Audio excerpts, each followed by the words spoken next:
Victoria Hotel, Belfast. My dear friend Garrison, I am now about to take leave of the Emerald Isle for Glasgow, Scotland. I have been here a little more than 4 months. Up to this time, I have been given no direct expression of the views, feelings, and opinions which I have formed respecting the character and condition of the people of this land. I have refrained thus purposely. I wish to speak advisedly, and in order to do this, I have waited till I trust experience has brought my opinions to an intelligent maturity. I have been thus thankful, not because I think what I may say will have much effect in shaping the opinions of the world, but because whatever of influence I may possess, whether little or much, I wish it to go in the right direction and according to truth.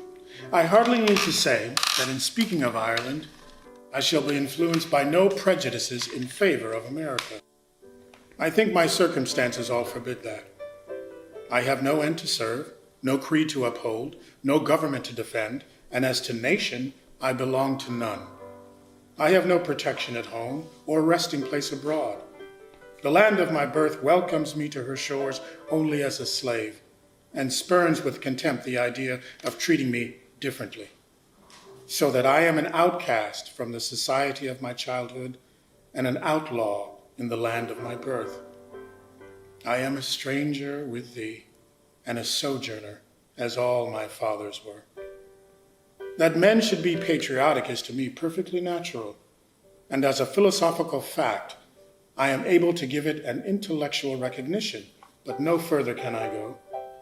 If ever I had any patriotism or any capacity for the feeling, it was whipped out of me long since by the lash of the American soul drivers. In thinking of America, I sometimes find myself admiring her bright blue sky, her grand old woods, her fertile fields, her beautiful rivers, her mighty lakes and star-crowned mountains. But my rapture is soon checked. My joy is soon turned to mourning when I remember that all is cursed with the infernal spirit of slaveholding, robbery, and wrong. When I remember that with the waters of her noblest rivers, the tears of my brethren are borne to the ocean, disregarded and forgotten, and that her most fertile fields drink daily of the warm blood of my outraged sisters, I am filled with unutterable loathing and led to reproach myself that anything could fall from my lips in praise of such a land. America will not allow her children to love her. My opportunities for learning the character and condition of the people of this land have been very great. I have traveled almost from the Hill of Hope to the Giant's Causeway, and from the Giant's Causeway to Cape Clear. During these travels, I have met with much in the character and condition of the people to approve, and much to condemn, much that has thrilled me with pleasure, and very much that has filled me with pain. I will not in this letter attempt to give any description of those scenes which have given me pain. This I will do hereafter. I have enough and more than your subscribers will be disposed to read at one time of the bright side of the picture. I can truly say I have spent some of the happiest moments of my life since landing in this country. I seem to have undergone a transformation. I live a new life. In the southern part of the United States, I was a slave, thought of and spoken of as property. In the northern states, a fugitive slave, liable to be hunted at any moment like a felon, and to be hurried into the terrible jaws of slavery, doomed by an inveterate prejudice against color to insult and outrage in every hand. Massachusetts, out of the question, denied the privileges and courtesies common to others in the use of the most humble of conveyances, shut out from the cabins on steamboats, refused admission to respectable hotels, caricatured, scorned, scoffed, mocked, and maltreated with impunity. by anyone, no matter how black his heart, so he has a white skin. Oh.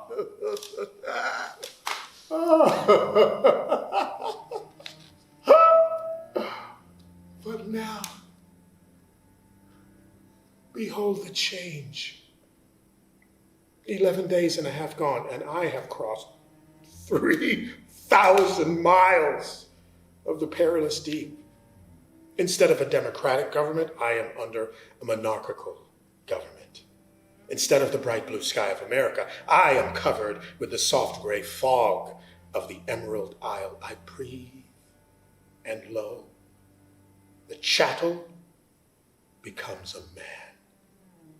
I gaze around in vain for one who will question my equal humanity, claim me as his slave, or offer me an insult. I employ a cab. I am seated beside white people. I reach the hotel. I enter the same door. I am shown into the same parlor. I dine at the same table, and no one is offended. No delicate nose grows deformed in my presence. I have no difficulty here in obtaining admission into any place of worship, instruction, or amusement on equal terms with people as white as any I ever saw in the United States. I meet nothing to remind me of my complexion.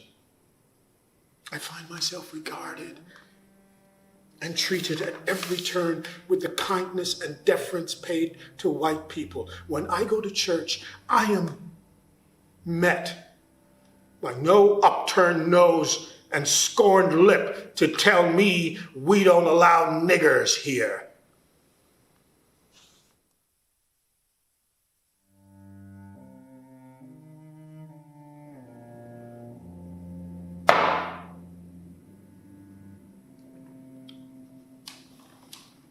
I remember about 2 years ago, there was in Boston, near the southwest corner of Boston Common, a menagerie. I had long desired to see such a collection, as I understood were being exhibited there. Never having had an opportunity while a slave, I resolved to seize this, my first since my escape. I went, and as I approached the entrance to gain admission, I was met and told by the doorkeeper in a harsh and contemptuous tone, "We don't allow niggers here." I also remember attending a revival meeting in the Reverend Henry Jackson's meeting house at New Bedford and going up the broad aisle to find a seat. I was met by a good deacon who told me in a pious tone, "We don't allow niggers here." Soon after my arrival in New Bedford from the South, I had a strong desire to attend the Lyceum, but was told, "We don't allow niggers here."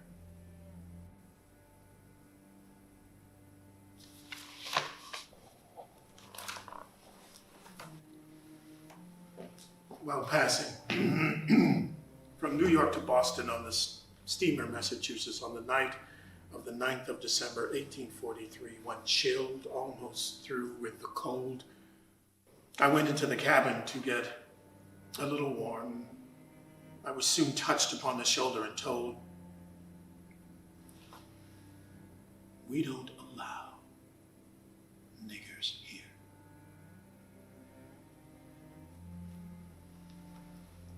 On arriving in Boston from an anti-slavery tour, hungry and tired, I went into an eating house near my friend Mr. Campbell's to get some refreshments. I was met by a lad in a white apron. "We don't allow niggers here." A week or two before leaving the United States, I had a meeting appointed at Weymouth, the home of that glorious band of true abolitionists, the Weston family and others. On attempting to take a seat on the omnibus to that place, I was told by the driver, and I never shall forget the fiendish haste, "I don't allow niggers in here."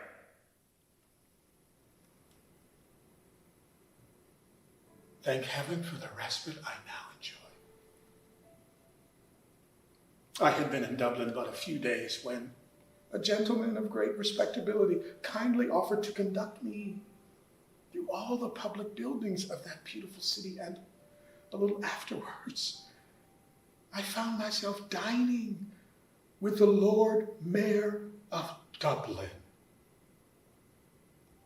What a pity there was not some American democratic Christian at the door of his splendid mansion to bark out at my approach, "They don't allow niggers in here." The truth is, the people here know nothing of the Republican Negro hate prevalent in our glorious land. They measure and esteem men according to their moral and intellectual worth, not according to the color of their skin.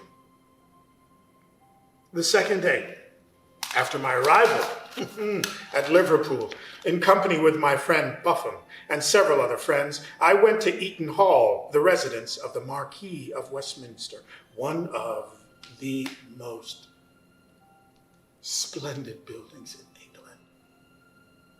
On approaching the door, I found several of our American passengers who came out with us in the Cambria, waiting at the door for admission, as but one party was allowed in the house at a time.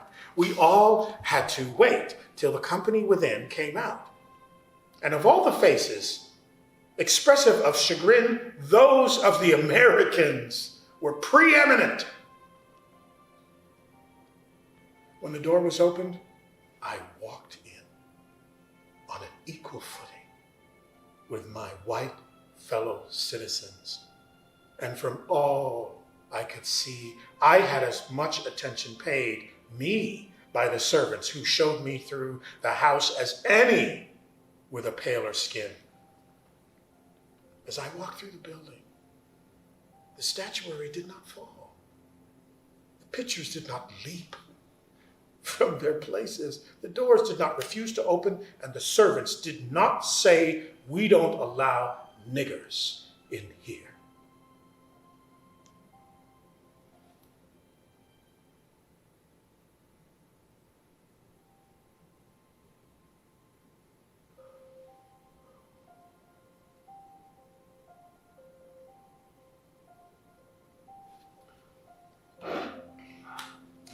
A Happy New Year to you